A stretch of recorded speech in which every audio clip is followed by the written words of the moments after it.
सद्गुरुनाथ भगवान की जय। दशम स्कंद का 85वां अध्याय और भगवान कृष्ण के विषय में चिंतन करते हुए राजा परीक्षित को सुखदेव जी महाराज कह रहे हैं कि इस विश्व के कारण प्रकृति पुरुष भी कारण साक्षात है। वसुदेव जी महाराज अपने पुत्र के विषय में प्रभाव में कहते ईश्वर हो ये मैं जानता हूँ।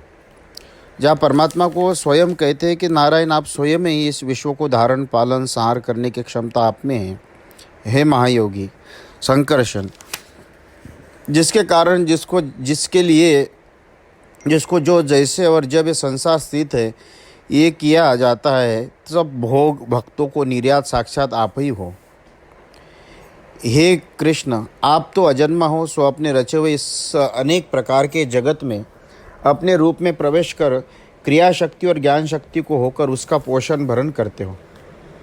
पृथक पृथक शक्ति वाली प्राणादिक इस विश्व के कारण जानने में न आवे परमेश्वर कारण रूप से सर्वरूप कैसे हो, ये शंका जब हुई तब समाधान ये है कि प्राणादिकों में जो शक्ति है, ईश्वर के शरीर वाले प्राण आदि तत्व से जो शक्ति वो परम कारण है, क्योंकि प्राण आदि के ईश्वर के अधीन है।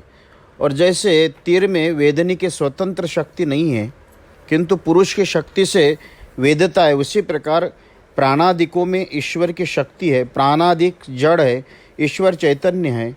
जब जड़ पदार्थ को चैतन्य की अधीनता योग्य है, यहाँ ऐसा कहने से प्राणादिकों में शक्ति नहीं तो क्रिया कैसे कर सकते? उसका उत्तर ये है, चेष्टा करने वाले प्राणादिका की चेष्टा यहाँ कुछ शक्ति नहीं है। पवन की शक्ति से तृण हिलते हैं, उसी प्रकार क्रिया करते हैं।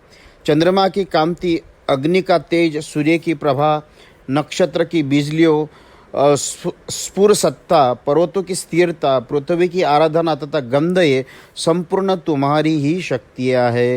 ये वसुदेव जी महाराज अपने पुत्र भगवान कृष्ण की प्रशंसा करने लगे।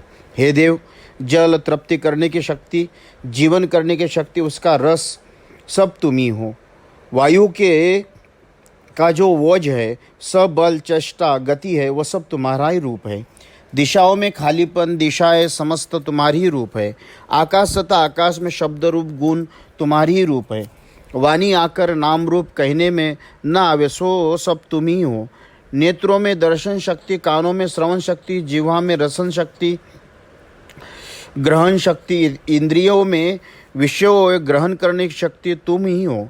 इंद्रियों के अधिष्ठाता देवता तुम ही हो। देवता इंद्रियों की प्रेरणा करते, ये तुम्हारी शक्ति है। बुद्धि में निश्चय करने की शक्ति तुम ही हो। जीवों को श्रेष्ठ वार्ता स्मरण रहाती, ये तुम्हारी शक्ति है। पंचभूत का कारण ताम सहाकार, इंद्रियों के देवताओं का कारण सात्विक अहंकार, इंद्रियों का राजस अहंकार, जीवों का संसार का प्रधान, ये तुम ही हो। नाशवान पदार्थ में जो शेष रहे अर्थात जिसका नाश हो, वो तुम ही हो। जैसे मृतिका स्वर्ण से स्वर्ण के घड़े सुंदरी कड़ी इत्यादि सब नाशवान है, मृतिका स्वर्ण का नाश नहीं होता। सत्वगुण, रजोगुण और तमोगुण की वृत्ति साक्षात परब्रह्म में योग माया से कल्पित है। इसी पदार्थ आपसे अलग नहीं है। जब एक पदार्थ कल्पना किए जाए तभी प्रतीत मात्र से आपस में और कारणता से उसमें अनुगत, और जब कल्पना नहीं की जाते तब निर्विकल्प आप ही अवशेष रहते हैं। ये जो गुणों का प्रवाह रूप संसार है, उसमें सबके आत्मा तुम्हारे संसार में अलग गति नहीं है। जानने वाले अज्ञानी पुरुष देह में अभिमान से केवल कर्म से इस संसार में जन्मे हैं। हे ईश्वर, शोभायमान हाथ पाँव नाक कान सब इंद्रिया युक्त बहुत दुर्लभ देह को इस संसार में कोई एक पुण्य के फल से पाकर स्वार्थ में भूलकर मैंने अपनी अवस्था तुम्हारी माया से रुताई गवाई। हे ब्राह्मण हूँ, मैं क्षत्रिय हूँ, इस प्रकार देह से अभिमान और देह में संबंधी स्त्री पुत्र आदि मेरे है। इस अभिमान से स्नेह की रस्सी में ये जगत तुमसे बांध रखा है। हम तुम्हारे पुत्र हैं, तुम क्यों हमारी स्तुति करते हो? उसके उत्तर में वासुदेव जी कहते हैं कि तुम हमारे पुत्र नहीं हो किंतु प्रधान पुरुष ईश्वर हो, और पृथ्वी के भार रूप क्षत्रियों का नाश करने को आपने अवतार धारण किया, क्योंकि आप ही ऐसे हैं। हे दीनबंधु, हे शरणागत, पुरुषों के संसार के इस भय को दूर करने वाले मैं तुम्हारे चरणारविंद की शरण को प्राप्त हुआ हूँ। तुम तो बड़े सुखी हो, रुता क्यों खेद करते हो? ऐसे जो कदाचित कृष्ण कहे तो इसके उत्तर में वसुदेव जी कहते हैं, विषय की लालसा इतनी है कि मरण धर्मा शरीर में आत्मा माना और तुम परमेश्वर को पुत्र माना। तुमने सूतिका ग्रह में ही हमसे कहा था कि पहले तुम सुतपा और पृश्री और कश्यप आदि रूप दंपति थे और तभी वासुदेव देवकी रूप दंपति हो। मैं अजन्मा प्रथम निज धर्म की रक्षा के लिए आपसे प्रकट हुआ, आप भी प्रकट हुआ हूँ।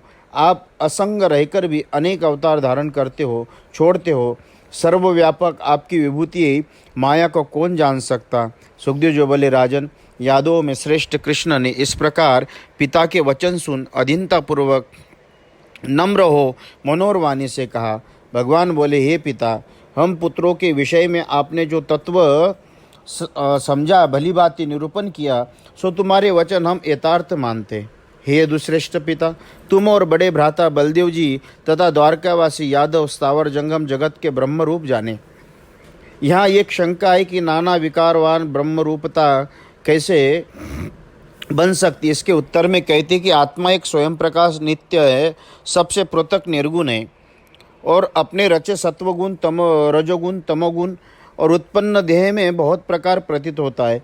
फिर जैसे देह से उनसे वैसा ही प्रतीत होता है। जैसा आकाश, पवन, ज्योति, जल, पृथ्वी, पंचभूत, घट, पटादि पदार्थों में कई प्रकट, कई अंतर्धान, कई थोड़े, कई बहुत प्रतीक्षा होते, ऐसे एक आत्मा ब्रह्मस्वरूप प्रतीत होता है। सुखदेव जी बोले, नृपोत्तम परीक्षित, इस प्रकार भगवान कृष्ण का वचन सुन भेदभाव त्याग प्रसन्न मन से वसुदेव जी चुप हो गए। हे कुरुश्रेष्ठ, फिर अपने गुरुपुत्रों को पीछे से ले आए और वृत्तांत सुन अत्यंत आश्चर्यमान कंस के मारे पुत्रों की सुधि करके सब जगत की देवता रूप देव की व्याकुल हो नेत्रों से आंसू उमर कृष्ण से बलदेव को बुलाकर इस प्रकार दिन वचन कहने लगी। देवकी बोली, हे राम, अप्रमेय आत्मन कृष्ण योगेश्वर, आप विश्व के रचने वाले ब्रह्मादिकों के ईश्वर है, आदि पुरुष हो। तुमको मैं जानती हूँ। काल से सत्वगुण का नाश होने पर शास्त्रों की मर्यादा का त्यागना, पृथ्वी पर भार रूप राजाओं का नाश करने के लिए तुम मेरे यहाँ आकर प्रकट हो। सबके कारण विश्व के आत्मा तुम्हारा अंश रूप पुरुष है। इसका अंश माया, उस माया के अंश सत्व रजतम तीनों गुणों से परमाणु मात्र लेश इस विश्व की उत्पत्ति, पालन और प्रलय होता है। ऐसे तुम हो, मैं तुम्हारी शरण आई हूँ। हे योगेश्वर, चिरकाल से मरे हुए पुत्र को लाने के लिए गुरु की आज्ञा कि तब तुमने यमराज के लोक में उस पुत्रों को लाकर गुरु को गुरु दक्षिणा अर्पण कर दी। उसी प्रकार मेरी कामना भी पूर्ण करो, अर्थात कंस के मारे हुए पुत्रों को मैं यहाँ देखना चाहती हूँ। सुखदेव जी बोले, हे परीक्षित, जब माता देवकी ने इस प्रकार का तब रामकृष्ण योग माया का आश्रय ले सुतल लोक में गए। वहाँ दैत्यराज बलि ने विश्व के आत्मा देवता अपने इष्ट देव और कृष्ण बलदेव को सुतल लोक में आया देख उनके दर्शन से आनंदित परिपूर्ण अंतकरण से परिवार सहित शीघ्र उठकर नमस्कार किया और प्रीति सहित आसन लाकर उस महात्माओं का आसन पर बिठाकर फिर चरण पखार ब्रह्म पर्यंत जगत को पावन करने वाला जल दैत्यराज बलि ने उसके परिवार ने अपने मस्तक पर चढ़ाया। उत्तम वस्त्र, आभूषण, लेपन, तांबुल, दीप, अमृत से भजन आदि अनेक वैभव से उनकी पूजा की। अपना तन मन धन कुटुंब सब अर्पण किया। राजा बलि भगवान के चरणारविंदों को बार बार नमस्कार कर प्रेम से वशीभूत द्रवी बुद्धि से आनंद से आंसू नेत्र में भरे पुलकित शरीर इस प्रकार कहने लगे। बलि बोले, समस्त विश्व फन के ऊपर धारण करने वाले शेष रूप तुमको प्रणाम है। सब जगत के रचने वाले तुमको नमस्कार है। सांख्य शास्त्र, योग शास्त्र विचार करने वाले ब्रह्म परमात्मा तुमको नमस्कार है। योगीश्वरों के ये तुम्हारा दर्शन दुर्लभ हो, हमको हुआ यह आश्चर्य नहीं। यद्यपि प्राणियों को तुम्हारा दर्शन दुर्लभ है, परंतु तो भी तुम्हारी कृपा से किसी किसी को सुलभ हो जाता है। इसलिए रजोगुणी तमोगुणी स्वभाव वाले हम असुरों की अकस्मात आपने दर्शन दिया, बड़ा आश्चर्य है। हम शत्रु सत्वगुणी भक्तों को भी बड़भागी दैत्य, दानव, गंधर्व, सिद्ध, विद्याधर, चानर, यक्ष, राक्षस, पिशाच, भूत और प्रमथों में मुख्य है। हम और हमसे दूर लोगों ने शास्त्रों के रक्षा करने के लिए सत्वगुणी स्वभाव तुमसे नित्य शत्रुता कर रखी। और उन्हें भी आपका दर्शन प्राप्त हो जाता है। शिशुपाल आदि वैर भक्ति से तुमको जैसे पा गए और गोपी आदिकों का काम भक्ति से जैसे तुमको पाए, ऐसे सत्वगुण से देवता तुमको प्राप्त हुए। हे योगेश्वर, इस प्रकार तुम्हारी योग माया को योगेश्वर भी नहीं जानते, हम असुर क्या जान सकते। इसलिए हम पर आप ऐसे दया करो कि जिसमें निष्काम पुरुषों के ढूंढने योग्य तुम्हारे चरणारविंद का आश्रम ले, चरणारविंद के अलग घर रूप कुएं में निकालकर विश्व की रक्षा करने वाले वृक्षों की जड़ों में आप ही गिरे फल फूलों को भोजन कर मैं शांत चित्त होकर अकेला विचरण अथवा सबके सहाय करने वाले महात्मा पुरुषों के संग विचरण करूं।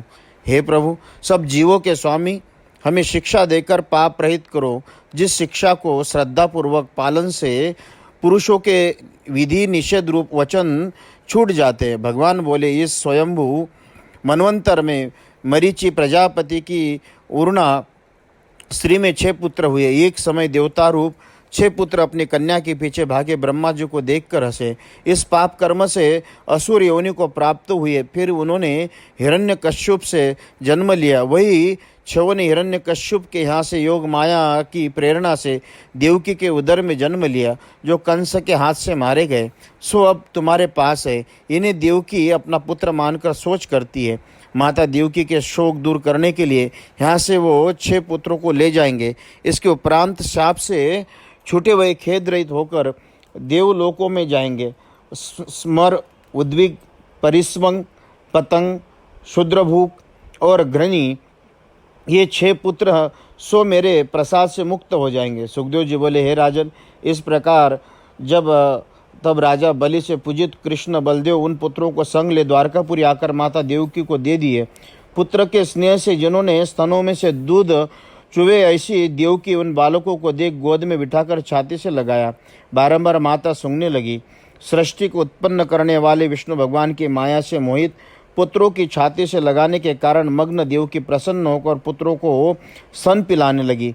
गदा के धारण करने वाले भगवान कृष्ण पीने से बचा, अर्थात भगवान का प्रसाद वो अमृत रूप देवकी का दुग्धपान कर कृष्ण के अंग स्पर्श करने से हम देवता है, यह ज्ञान होने से वो देवता गोविंद कृष्ण और देवकी तथा वसुदेव जी को नमस्कार कर सब प्राणियों को देखते देवताओं के धाम देवलोक में चले गए।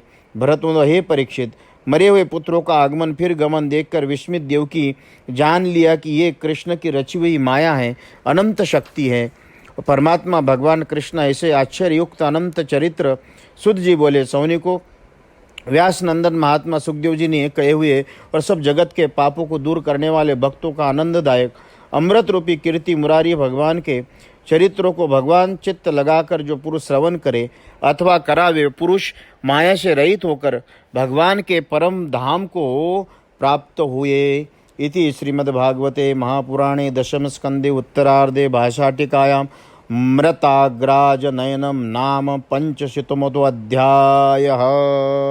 परीक्षित जी महाराज ने अध्याय 46 में प्रश्न किया कि मुझे सुभद्रा के विषय में, मेरे दादी के विषय में आप मुझे वर्णन कीजिए।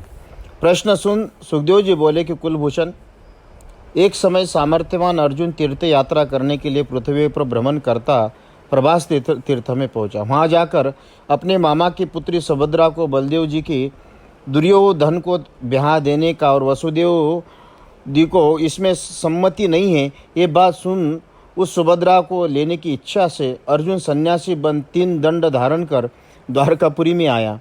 अपने कार्य को सिद्ध करने के लिए इच्छा से अर्जुन वर्षा ऋतु के 4 महीने द्वारकापुरी में बिताए, पर वहाँ के मनुष्य को और बलराम जी को इस छल की खबर न हुई। इस कारण उसका नित्य प्रति सम्मान करते थे। एक दिन सन्यासी भाव से अर्जुन को निमंत्रण कर घर में बुला श्रद्धापूर्वक बलदेव जी को भोजन परोसा। अर्जुन ने भोजन किया। वह शूरवीरों के मान को हरने वाला एक अत्यंत सुंदर कन्या अर्जुन ने देखी, जिस पर दृष्टि पड़ते ही उसके नेत्र प्रीति से प्रफुल्लित हो गए। रति के अभिप्राय से चलायमान मन सुभद्रा में लग गया। स्त्रियों का मन हरने वाले अर्जुन को देख सुभद्रा भी अपना मन अर्जुन को लगाया। लाज भरे नेत्रों से कटाक्ष सहित उनको और देखने लगी। बड़े बलवान कामदेव से चलायमान चित्त अर्जुन ने केवल सुभद्रा का ध्यान हरण करने का अवसर देखते ही बलदेव जी के किए सम्मान से कुछ सुख नहीं पाया। इसके उपरांत बड़ी देव की यात्रा में रथ में बैठकर निकली। सुभद्रा को माता पिता देव की वसुदेव और कृष्ण की सम्मति से महारथी अर्जुन ने हरण किया। रथ में बैठ धनुष हाथ में ले अर्जुन चारों ओर से रोके प्यादे को भागाकर उनके पुकारते ही जैसे सिंह अपने भाग को ले जाता है उसी प्रकार ले गया। अर्जुन सुभद्रा को ले गया। ये बात श्रवण कर पूर्णमासी को समुद्र उमड़ता है उसी प्रकार क्रोधित हुए बलदेव जी को सरहदों सहित भगवान कृष्ण ने शांत किया। फिर बलदेव जी अति आनंदपूर्वक दहेज में उन दुल्हनियों के लिए अमूल्य सामान हाथी घोड़े रथ दास और दासियां आदि भेजे। सुखदेव जी कहने लगे, परीक्षित, कृष्ण की एक भक्ति से संपूर्ण मनोरथ शांत स्वभाव विवेकी विषयों में अनासक्त एक श्रुतदेव नाम प्रसिद्ध ब्राह्मण भगवान कृष्ण का भक्त था। बिना उपाय किए मिले भोजन से निर्वाह करके अपने कर्मों को करे ऐसा ग्रस्त ब्राह्मण विदेश के मिथिलापुरी में वास करता था, जिसमें शरीर निर्वाह उतना भोजन प्रतिदिन अकस्मात उसके लिए आ जाता था और जिसके अधिक परंतु उतने में ही वो संतोष करके यथा योग्य संध्या उपासनादि कर्म करता था। हे परीक्षित, जैसा श्रुतदेव ब्राह्मण भक्त था उसी प्रकार मिथिला देश का पालन करने वाला जनक के वंश में हुआ निरभिमान बहुलाश्व नाम से विख्यात राजा भगवान कृष्ण का भक्त था। ब्राह्मण और राजा ये दोनों कृष्ण के प्यारे थे। उन दोनों भक्तों के ऊपर प्रसन्न हुए सामर्थ्यवान भगवान कृष्ण रथवान के लाए हुए रथ में बैठे मुनियों को संग ले विदेह देश को चले गए। तब नारद, वामदेव, अत्रि, वेदव्यास, परशुराम, असित, अरुणी, बृहस्पति, कन्व, मैत्र, च्यवन आदि ऋषि संग ले गए। हे राजन, मार्ग में मुनियों के संग लिए कृष्ण जहाँ जहाँ गए वहाँ वहाँ पूर्ववासी उनके लिए अर्घ्य हाथ में लेकर उनकी स्तुति करते थे। ग्रह उदय होकर सूर्य को अर्घ्य देते थे। अंतरदेश धन्य, कुरु, जांगल, कंक, मत्स्य, पांचाल, कुंती, मधु, कैकई, कौशल, अर्ण इन देशों में वासी स्त्री पुरुष उदार हंसनी युक्त स्नेह भरी चित्त वाले कृष्ण का मुखारविंद दृष्टि भरकर देखने लगे। अपनी कृपा दृष्टि से अज्ञान दूर कर पुरुषों की दृष्टि को प्राप्त और तत्वज्ञान देते थे। दिशाओं में अनंत तक व्यास पाप नाशक देवता और मनुष्य से गाये अपने यश को श्रवण करने त्रिलोकी के गुरु कृष्ण धीरे धीरे विदेही के देश में पहुँचे। हे राजा परीक्षित, वो संपूर्ण पूर्ववासी देशवासी जब कृष्ण को आया सुन हर्षित पूजा के योग्य सामग्रियों को हाथ में ले सन्मुख आए। उत्तम यशस्वी भगवान कृष्ण का दर्शन कर प्रफुल्लित मुख और अंतकरण वाले पुरुष हाथ जोड़ नमस्कार झुकाकर मस्तक झुकाकर नमस्कार करने लगे। उक्त मुनियों को भी प्रणाम किया। जगत के गुरु भगवान कृष्ण हमारे ऊपर अनुग्रह करने के लिए आई, इस प्रकार बुद्धि से निश्चय कर मिथिलापुरी के राजा बहुलाश्व और श्रुतदेव ब्राह्मण दोनों कृष्ण के चरणों में आकर गिर पड़े। मिथिलापुरी के राजा बहुलाश्व और श्रुतदेव इन दोनों को एक संग जोड़ ब्राह्मणों सहित कृष्ण का अति भव्य कर आतिथ्य भाव कर निमंत्रण किया। भगवान कृष्ण दोनों का निमंत्रण मान उनका प्रिय करने के लिए ब्राह्मणों सहित दो रूप धर दोनों घर गए। उस समय राजा ब्राह्मणों को ये नहीं जानता कि उन्होंने दो रूप कर लिए हैं। उदार मन बड़ी भक्ति से हृदय में हर्ष नेत्रों से आंसू भरे जनक वंशी राजा बहुलवा से असक्त पुरुषों के सुनने में जीवी ना आए, ऐसे भगवान अपने घर लाकर सुखासन पर सुख से बैठा का और सुख से योग्य आसन पर बैठे। इसी प्रकार मुनियों को नमस्कार कर उनके चरणों को धोकर लोगों को पवित्र करने वाले चरणों का जल कुटुंब सहित राजा बहुलाश ने अपने माथे पर चढ़ाकर ईश्वर और ईश्वर के समान ब्राह्मणों का गंध पुष्प माला वस्त्र आभूषण धूप दीप अर्घ्य गो बैल सामग्रियों से पूजन किया। भोजन कर तृप्त हुए ब्राह्मणों को भगवान कृष्ण को प्रसन्न करता गोद में धरे कृष्ण के चरण धीरे धीरे दाबता हुआ वो कहने लगा। बहुलाश्व ने कहा कि हे समर्थ, सुख प्राणियों के आत्मा साक्षी स्वयं प्रकाश तुम ही हो, इसलिए तुम्हारे चरणों में विंद का स्मरण करने वाले मुझे तुमने दर्शन दिया। मेरे एकांत भक्त से बढ़कर शेष जी, लक्ष्मी जी, ब्रह्मा जी भी प्यारे नहीं। ये जो तुमने कहा सो अपना वचन सत्य करने के लिए आपने हमको दर्शन दिया। भक्त तुम्हें प्रिय है, इस प्रकार जानकर कौन पुरुष तुम्हारे चरणारविंद का त्याग कर निष्किंचन अर्थात जिसके पास कुछ नहीं है, शांतशील स्वभाव मुनियों का तुम अपना पद दे चुके हो। ऐसे तुम यदुवंश के अवतार लेकर संसारी जीवों के संसार छुड़वाने के लिए त्रिलोकी का दुख दूर करने वाले यश का विस्तार करते हो। ऐसे अकुंठ बुद्धि शांत तप करने वाले नारायण ऋषि भगवान कृष्ण को नमस्कार है।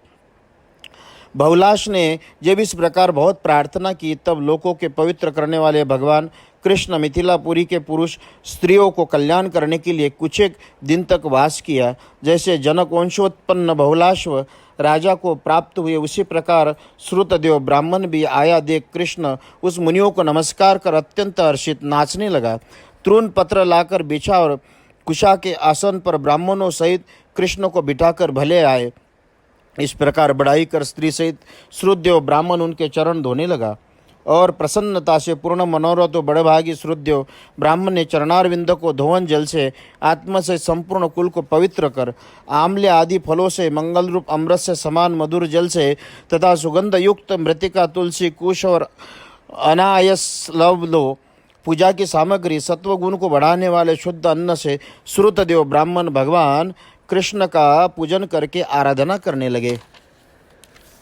ऐसे ब्राह्मण श्रुतदेव ने नाना प्रकार से परमात्मा की स्तुति गान करते हुए भगवान ने भी पूरे ब्रह्मांड का नायक मैं ही हूँ, ये ईश्वर ने जब कहा और श्रुतदेव जैसे श्रद्धा मुझ में, इसी प्रकार श्रद्धा सहित ब्रह्म ऋषियों का पूजन करो। मुझ में इसमें एक सा भाव करोगे तो मेरी साक्षात पूजा होगी, और जो भेदभाव से बहुत सी संपत्तियों से भी मेरा पूजन करोगे प्रसन्न न हो दूंगा।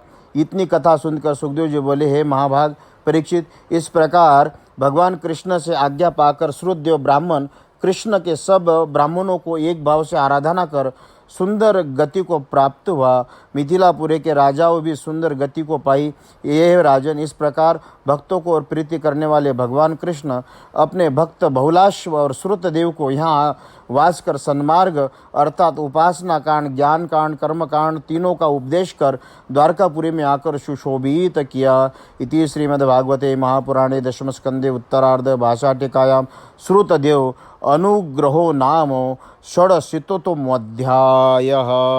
दशम स्कंद का 87वां अध्याय। भगवान सुखदेव जी ने परीक्षित बोले कि ब्राह्मण पहले अध्याय के अंत में भगवान वेद का अर्थ ब्रह्म पर इस प्रकार उपदेश करके द्वारका चले गए। वृत्ति दो प्रकार की है, रूढ़ि और योग। जो वस्तु स्वरूप जाति अथवा क्रिया से गुणों से निर्देश की जाए उसे रूढ़ि की प्रवृत्ति होती है। जिसका स्वरूप जाति क्रिया गुणों से निर्देश उसे स्वभाव नहीं होता। सो ब्रह्म जाति गुण क्रिया अथवा स्वरूप में निर्दिष्ट नहीं होता। इसमें ब्रह्म के रूढ़ि की प्रवृत्ति नहीं होती और कार्य करने से तथा असंग होने से योग वृत्ति का भी संभव नहीं हो सकता है और लक्षणों से संबंध की आवश्यकता है। इस ब्रह्म संबंध से रहित और लक्षण वृत्ति का भी संभव नहीं हो सकता है। श्रुति गुणों का निरूपण करे, ब्रह्म स्वयं निर्गुण है, इसमें गौणी वृत्ति से ब्रह्म का निरूपण नहीं हो सकता है। राजा परीक्षित, ये प्रश्न सुनकर सुखदेव जी बोले कि हे राजा परीक्षित, नित्य युक्त सर्वशक्तिमान ईश्वर के प्रलय काल में अपनी लीला हुए प्राणियों का विषय भोग रूप अर्थ जन्म से कर्म पर्यंत धर्म परलोक को उसके सुख भोग रूप काम और कल्पनादिक वृत्ति मोक्ष पुरुषार्थ देने के लिए बुद्धि इंद्रिय मन और प्राण उनकी रचना की है। यदि ये न हो तो अर्थ धर्म काम की नहीं हो सकती है। जो स्वरूप विचार न हो मोह भी न हो मिल सकता है। ये सर्वज्ञ सर्वशक्तिमान इस लक्षण निरूपण करने वाली श्रुति सगुण ब्रह्म का निरूपण करती है। जीवों की संसार निवृत्ति के लिए तत्वमसि वह तू है, ये वाक्य ईश्वर की ईश्वरता को प्रतिपादन करता है। इससे नित्य युक्त ईश्वर का वाचक तत् शब्द है, संसारी जीवों का वाचक तो पद का है और समानाधिकरण्य प्रतीत होता है। ये जगत जहत स्वार्थी लक्षणों से और भाव त्याग लक्षणों से बन सकते। तत्पद सर्वज्ञ सर्वज्ञानी गुण वाले ईश्वर और तोपद अल्प ज्ञानी गुण वाले पदार्थ वाचक है। इस प्रकार विशुद्ध गुण वाले शब्दों से परस्पर विशुद्ध रूप अंश का त्याग करने से दोनों में प्राप्त चैतन्य रूप का समान अंश ग्रहण करके तत् त्वम ये दोनों ही पद ब्रह्म रूप अर्थ के प्रतिपादक होकर एकता का स्वरूप कर शुद्ध ब्रह्म को कथन करते हैं। स्थूल मनव व स्वम इत्यादि निषद का निरूपण करने वाली श्रुति तत्पदार्थ के शोधन करने से चरित्रार्थ उपाधि के निषेध से साक्षात निर्गुण ब्रह्म के परवसान होती और उत्पत्ति पालन और प्रलय की प्रतिपादक श्रुति आवागमन रूप सृष्टि का निरूपण कर उसी से वैराग्य रूप ज्ञान से साधनों का उपदेश करती है। ज्ञान के परंपरा संबंध से ब्रह्म ही प्रतिपादित करता है। उपासना की निरूपणता करने वाली श्रुति उपासना अंतकरण शुद्ध करके ज्ञान साधना का उपदेश देती है, ज्ञान द्वारा ब्रह्म की प्रतिपादित करती है। इस कारण सर्वथा श्रुति ब्रह्म को प्रतिपादित करते हुए अभिप्राय है जो ब्रह्म रूप उपनिषद है प्रथम हुए सनकादिकों ने पहले धारण किए हुए हैं। जो पुरुष निष्किंचन होकर श्रद्धापूर्वक उसे धारण करेगा वो मोक्ष को प्राप्त होगा। हे नृपत्तम, यहाँ नारायण संबंधी गाथा हम सुनाते हैं जिसने नारद जी और ऋषि नारायण जी का संवाद है। एक समय भगवान के प्यारे नारद जी समस्त लोकों में घूमते घूमते सनातन ऋषि को देखने के लिए नारायण आश्रम बद्रिकाश्रम आए, जो नारायण भरत खंड में लोगों के कारण क्षम और मंगल के लिए हुए धर्म ज्ञान से युक्त कल्प पर्यंत तप करते हैं। वहाँ कलाप ब्राह्म से वासी ऋषियों को सहित विराजमान नारायण जी से नम्र होकर पूछने लगे। उस समय जनलोक निवासी सनकादिकों ने जो ब्रह्म विचार हुआ था वही भगवान 9 ऋषियों के श्रवण करते नारद जी कहने लगे। भगवान बोले, हे नारद, पहले जनलोक में ब्रह्मा के मन में उत्पन्न हुए नैष्ठिक ब्रह्मचारी सनकादिक मुनियों का ब्रह्म सूत्र अर्थात ब्रह्म विद्या का विचार हुआ। परंतु हे नारद, उस समय श्वेत द्वीप के ईश्वर अनिरुद्ध मूर्ति के देखने के लिए श्वेत द्वीप में तुम हो गए थे, तब ब्रह्मवाद हुआ था। उस ब्रह्मवाद में श्रुति भगवान प्रतिपादन करती हैं। वहाँ यही प्रश्न हुआ तो तुमने मुझसे पूछा। यद्यपि श्रवण तप शील शास्त्राभ्यास मित्र शत्रु मध्य में इस सब में सनकादिक समान ही, परंतु तो भी एक ही वक्ता बनाकर संपूर्ण श्रोता हो गए। सनंदन जी बोले, अपने निर्माण किए इस संसार का नाश कर अपनी शक्ति सहित सोए हुए भगवान को प्रलय के अंत समय में ब्रह्म के प्रतिपादक वचनों से श्रुति जगाने लगी। जैसे रात्रि के सोए हुए चक्रवर्ती राजा प्रातः काल को राज उपजीवी जी के बंदी जन और उसके पराक्रम के सुंदर यश को वर्णन कर जगाते हैं। श्रुतियों में बोले, हे सर्व विजय ईश्वर, तुम्हारी जय हो। आप अपने वैभव को प्रकट करो और इस घोर निद्रा को त्याग कर हमारा प्रतिपादन करो। जिस प्रकार स्त्री दूसरे पुरुष को छलने के लिए अनेक प्रकार के रूप और गुण धारण करती है, उसी प्रकार आनंदिका आवरण करने के लिए गुण ग्रहण करने वाली स्थावर और जंगम शरीराश्रित जीवों को अविद्या का नाश करो, क्योंकि अनादिकाल से ये अविद्या संसार में जीवों को मोहित करके अनेक प्रकार के दुख दिखाती है। इसी कारण प्राणियों को अनेक योनियों में जन्म लेना पड़ता है। ये सब अविद्या का ही प्रभाव है, क्योंकि ये अविद्या का महाबलवान मनुष्यों को क्या सामर्थ्य, देवताओं के मन में भी मोहने वाले ही इस दूर करने वाले सामर्थ्य नहीं रखते। आप ही दूसरे दूर कर सकते हो, क्योंकि आप सर्व अंतर्यामी माया से रहित हो।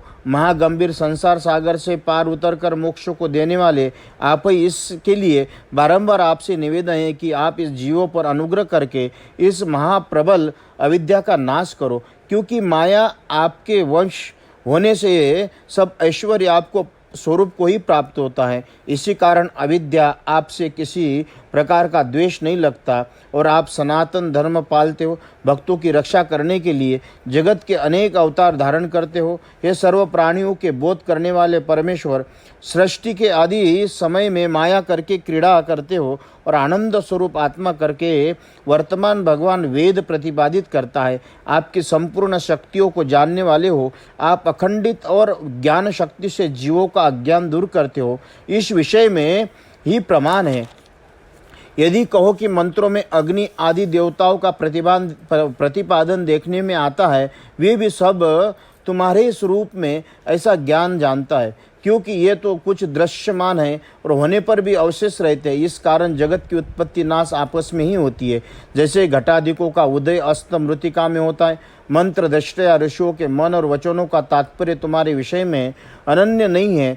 मनुष्य अपने चरण मृतिका पाषाण ईंट इनके ऊपर धरता है, परंतु भूमि से पृथक नहीं है। इसी प्रकार कुछ विचारों से सब तुम्ही से हुआ, सर्व कारण परमार्थ रूप तुम्ही हो, इस प्रकार वेद प्रतिपादित करता है।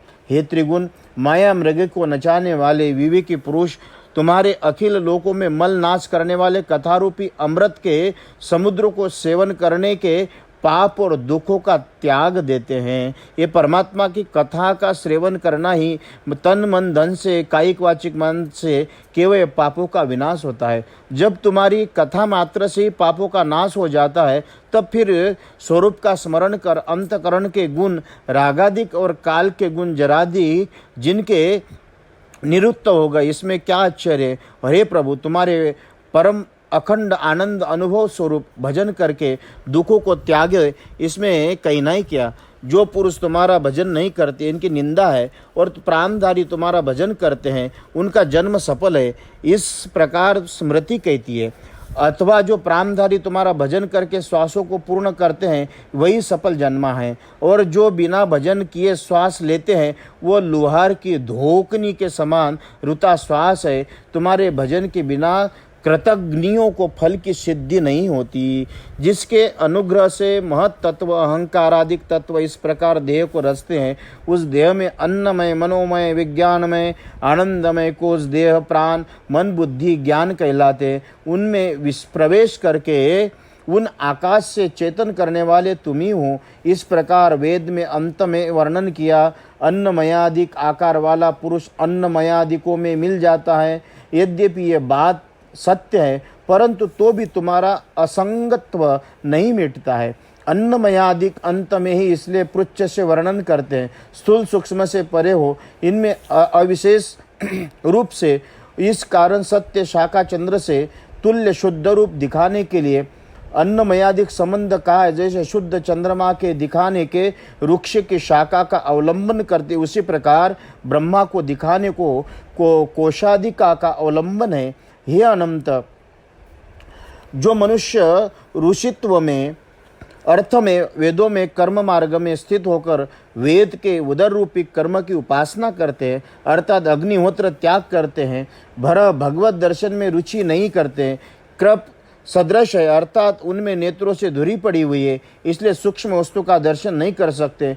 यज्ञ व विष्णु, इस श्रुति का थोड़ा प्रकाश अनुसार भगवद उपासक ही योगी जन नाड़िया द्वारा हृदय में भगवद उपासना करते हैं। इसलिए आरुणी अर्थात अरुणोदयों में थोड़ा प्रकाश हो जाता है। उसी प्रकार इसकी उपासना और आपकी प्राप्ति का स्थान सुषुम्ना नाड़ी, जो मूलाधार से हृदय में ब्रह्मरंध्र तक है, जिसका पाकर फिर प्राणी संसार में नहीं आते, उसी का नाम मुक्ति है। ये जिसको ईड़ा पिंगला नाड़ी कहते, श्वासों का ध्यान करते हुए मंत्र का जाप करना, यही जब सुषुम्ना में प्रवेश करता, यही परमात्मा तो मुक्तो कहा गया। यद्गत्वा निवर्तन्ते तद्धाम परमं मम।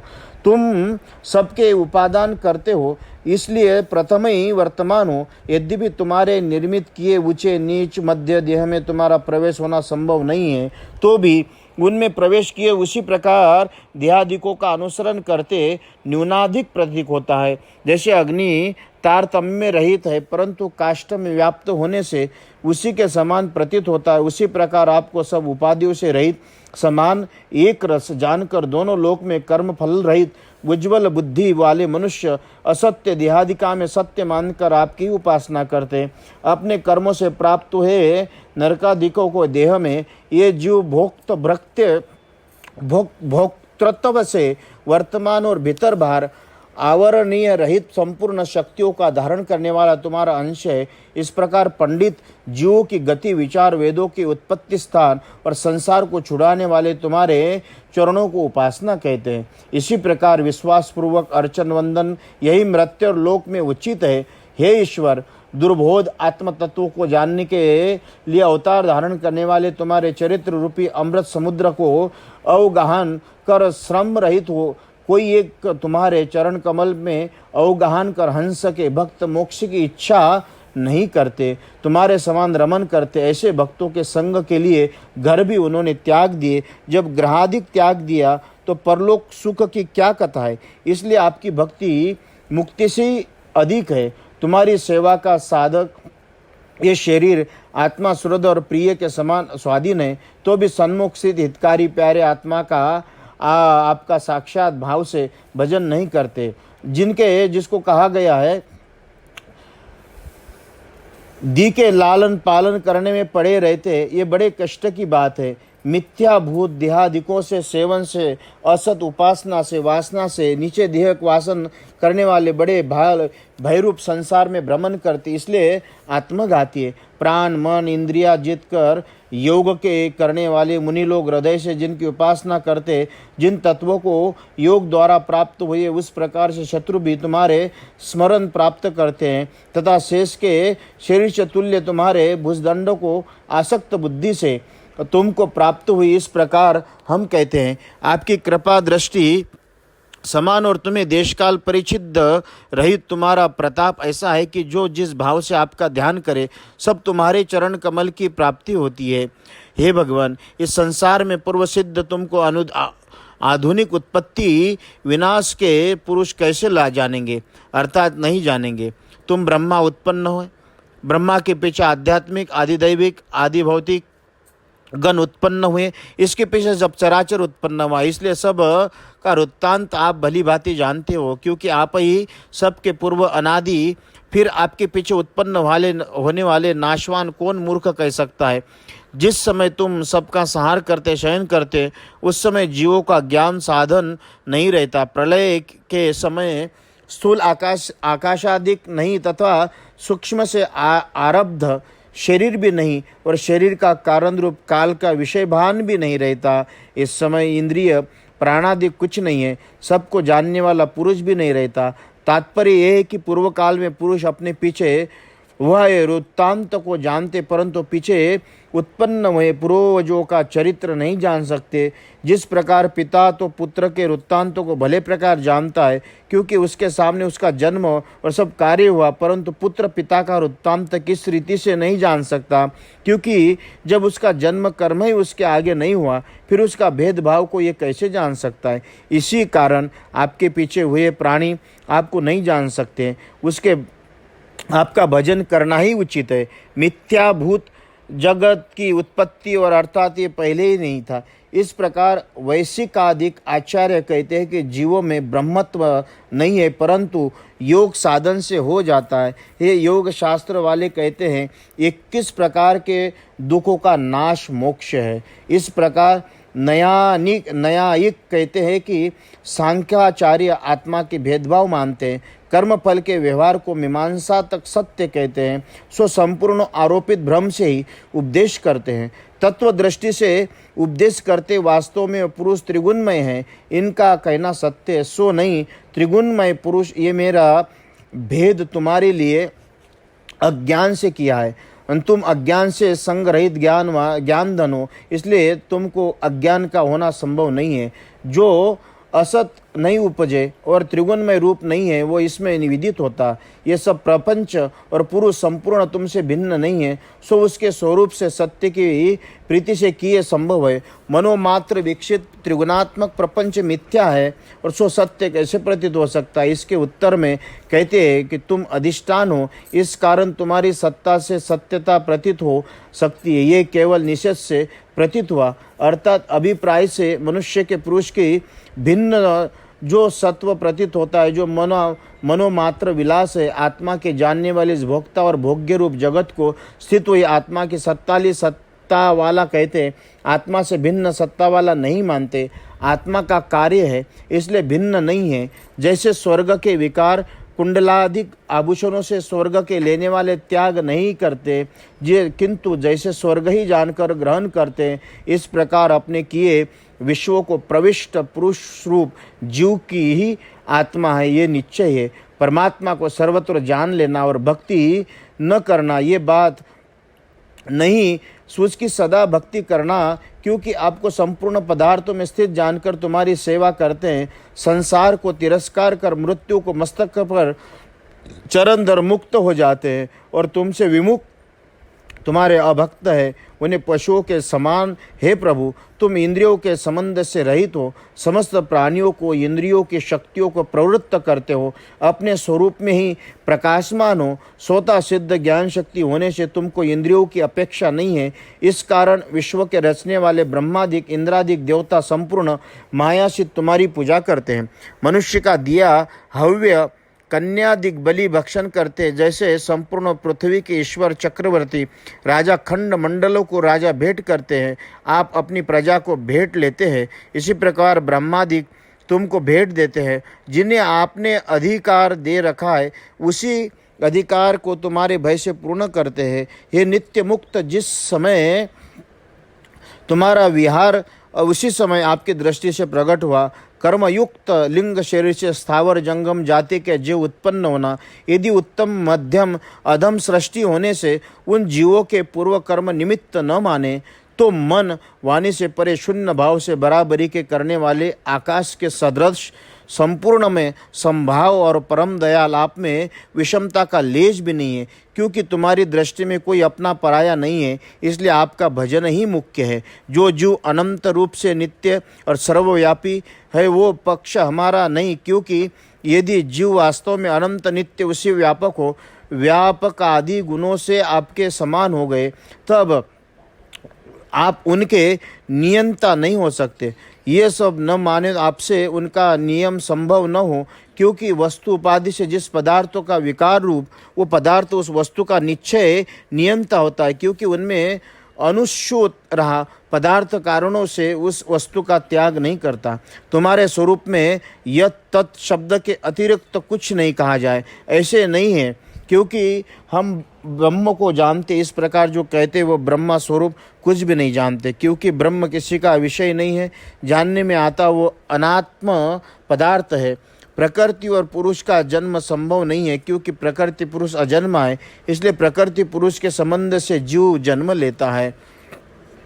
जैसे जल में बुलबुला केवल जल से और केवल पवन से ही नहीं उत्पन्न होता, किंतु दोनों से उत्पन्न होता है। तुम कारण रूप ईश्वर, तुम्हारे विश्व अनेक नाम रूप गुण सहित लीन होते हैं। शहद में संपूर्ण वनस्पतियों के रस लीन हो रहते हैं। जैसे मधु में संपूर्ण फलों का रस विशेषता से दृष्टि नहीं आते, परंतु सामान्य रूप से दिख सूखते हैं, ऐसे ही निद्रा में और प्रलय काल में आप में लय हुए जीव विशेष रूप से नहीं रहते और मुक्त तो आपके निरूपाधिक रूप में लीन होते। जैसे समुद्र में संपूर्ण नई नदी लीन हो जाते, ऐसे ही मुक्ति दशा में आप में लीन हो जाते हैं।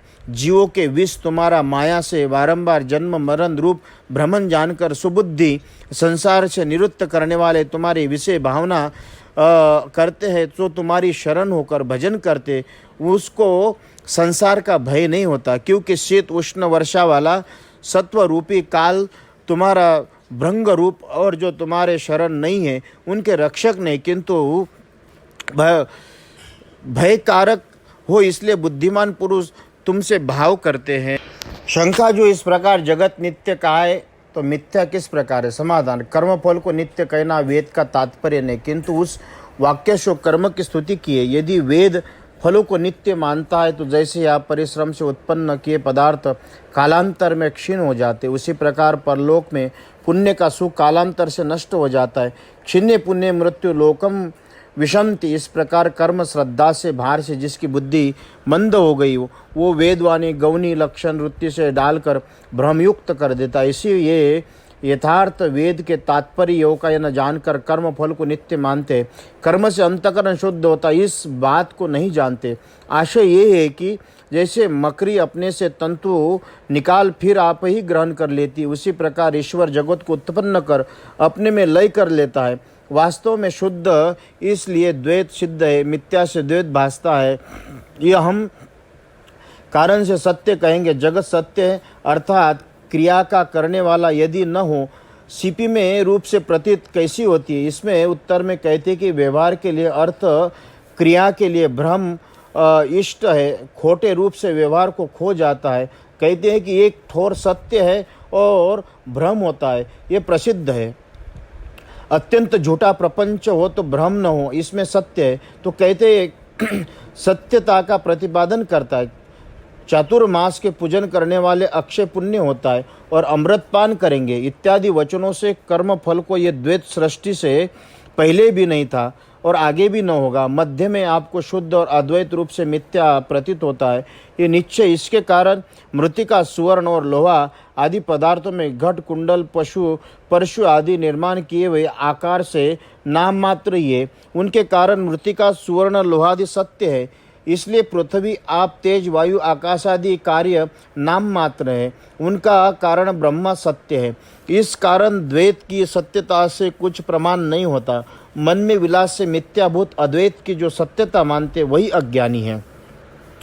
जब द्वैत कोई वस्तु नहीं है, इसमें चैतन्य का संबंध लेश मात्र भी न होना चाहिए।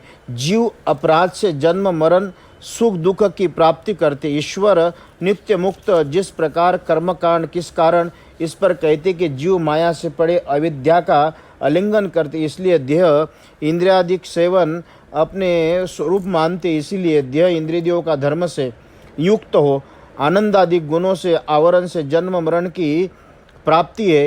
ये सब कांड अविद्यायुक्त जीवों में, और आपको माया की असत्यता जानते हो। जैसे सर्प केचुली को सत्य नहीं समझता, उसे त्याग देता, इसी प्रकार माया त्याग देती हैं। इस कारण तुम नित्य अखंड ऐश्वर्युक्त, अप्रमेय, अनिमादि और अष्ट ऐश्वर्यवान अपने में आप ही विराजते हैं। हे भगवान, जो सन्यासी यति अपने हृदय में स्थित काम की वासनाओं को नहीं उन्मलिन करते, उन असाधुओं के हृदय में तुम स्थित होकर भी नहीं मिलते।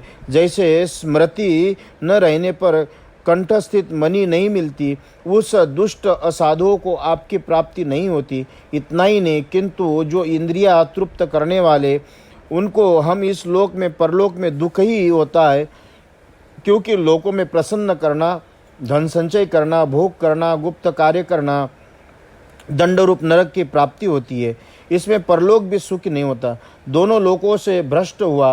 हे भगवान, जिन भक्तों को तुम्हारा ज्ञान हो गया, वो आपसे प्रकट हुए, प्राचीन हुए, पापों के फल रूप दुख सुख से संबंध में कुछ नहीं समझते और देहाभिमानियों के संबंधी प्रवृत्ति निवृत्ति करने वाले विधि निषेध वचनों से नहीं सुनते।